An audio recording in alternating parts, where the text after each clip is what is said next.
Occasion ఏదైనా location ఎక్కడైనా తెలుగువారి వేడుక అంటే ఆలివ్ మిఠాయి ఉండాల్సిందే. మిఠాయి అంటే ఆలివ్. ఓకే,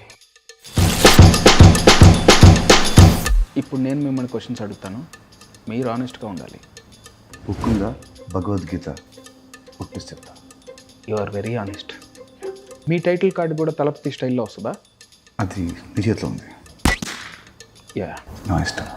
సురుకు. స్టార్ కార్డ్స్ ఎలా డిసైడ్ చేస్తారు?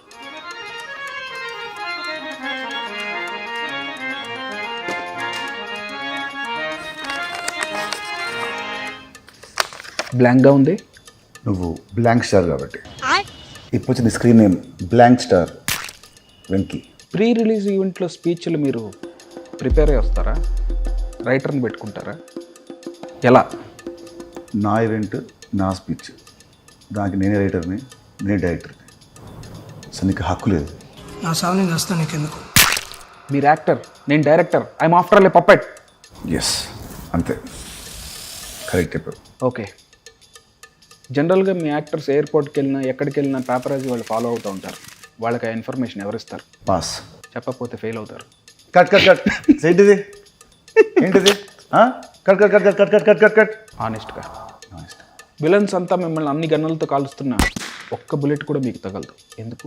They are weak in firing. వాళ్ళకి రాదు. నన్ను చేయమంటావు? I'm impressed. మీరు ఒక పంచ్ కొట్టగానే విలన్స్ గాల్లో అలా ఎలా ఎగురుతారు? రోప్స్తో. షిట్ మ్యాన్, ఇది తెలియక ఫ్లైట్స్ వేసుకుని తిరిగేస్తున్నారు. యా, రోప్ ఎంత స్ట్రాంగ్ ఉంటే వాళ్ళని ఫైట్ చేస్తాడు. ఓ, మీరు కాదు స్ట్రాంగ్, రోప్. అసలు ఈ పాడ్కాస్ట్ తీరుకొస్తుంది మన రాబిన్ హుడ్ కోసం. మరి ఈ సినిమా ఎప్పుడు రిలీజ్? అది వాళ్ళకి తెలుసన్నా. తెలిసినా మళ్ళీ చెప్పాలి. అది నీ బాధ్యత డైరెక్టర్.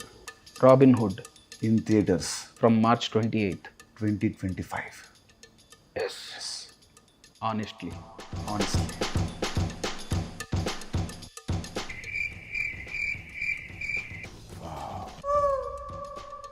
Very good.